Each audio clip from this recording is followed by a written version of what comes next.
How fast can a child learn a musical instrument compared to an adult? How fast can they learn a second or third language? They learn fast, right? Because why? How many people you hear a song and it'll take you back to when you were a child? Raise your hand. How many people it's not a song, but maybe it's a fragrance or a food that will take you back decades? Because information combined with emotion became a long-term memory, right? Because we're not logical, we're what? We don't do things logically all the time. We do things what? Emotionally, right? Because we're not logical, we're biological. Everyone wants to write this down. All learning is state dependent. That the emotional state that you feel when you're learning something gets anchored to the learning. Does that make sense? By the way, what was the state that you felt back in school? Bored, and the other half of the class is like confused, right? Now, on a scale of 0 to 10, what's boredom? 0. Anything times 0 becomes what? 0, and that's why a lot of people don't remember what they learned. It's the emotional state. Does that make sense? We said that children are the fastest learners, right? That they have this curiosity and they play all the time. Now, it's been shown in science, the research, by playing more actually creates neurogenesis and neuroplasticity. Like Einstein didn't have a bigger brain than anyone here, but in certain areas of his brain, he had highly connectedness. He did these thought experiments where he would put himself in these brainwave states, specifically theta state. That's the state that you're in when you shower. That's the theta state. That's a relaxed state of creativity. You're inspired. You come up with new ideas. New things come out of you, right? And so he had more connections in certain areas. And so you could promote that by playing more.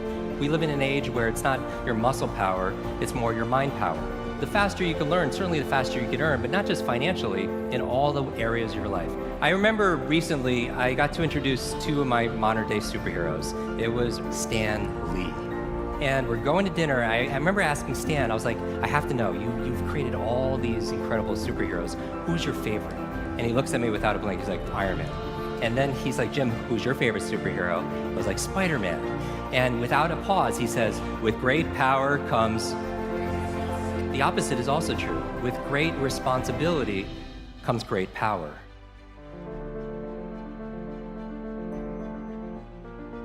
When you take responsibility for something, you have great power to what?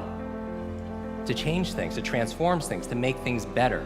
You want to build a physical muscle, you give it what? Nutrition. Same thing with your mental muscles.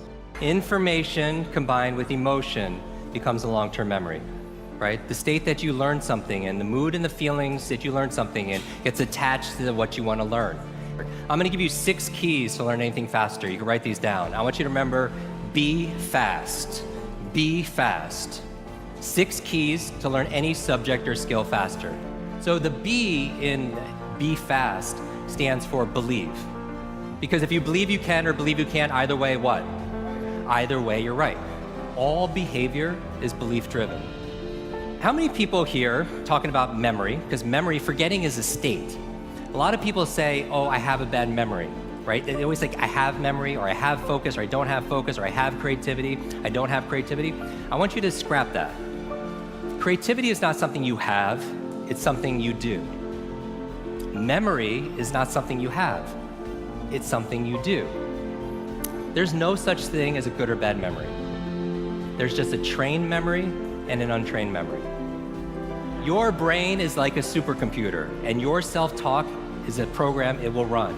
So if you tell yourself you're not good at remembering names, you will not remember the name of the next person you meet because you programmed your supercomputer not to. Your mind is always eavesdropping on your self-talk. And so the challenge here is this: too much information, too little time. The amount of information is doubling at dizzying speed, but how we learn it, how we remember it, has that changed at all? Your brain cycles through different brain waves. Beta is when you're most awake, delta is when you're asleep, theta is right above delta. That's the state of creativity we talked about. Like in between theta and beta, when you're most awake, is a state called alpha. Right? It's a state you go in when you meditate. State you go into when you do deep breathing. State you're also in when you watch television. Alpha state is a great state to learn in though. So how do you keep your brain active? So smart devices could be extremely convenient. I'll give you a third villain: digital dementia. This is the idea that we're outsourcing our brains to our smart devices. We're so reliant on our smartphones that our smartphones are making us stupid. It's convenient. I don't want to memorize 500 phone numbers, but we've lost the ability to memorize one. There is no learning without remembering. So B is believe. Believe you can, believe you can. Now the E, I'm gonna go through these really fast, is exercise. Exercise. And what I mean by this is I mean physical exercise. Because your brain, the primary function of your brain is to control your movement. As your body moves, your brain grooves. If you want to learn any subject or skill faster, the F is to forget. Forget. A lot of people don't learn faster because they feel like they know it already, right? So you want to forget about anything else than what you're learning here, temporarily. The A in fast stands for active. You take notes, you ask questions, you participate in it. The S in fast stands for state, that all learning is state dependent. All learning is state dependent. I never want to learn in a bored state, right? Most people, like when they read, they're in a bored state. People wonder why they don't remember what they read.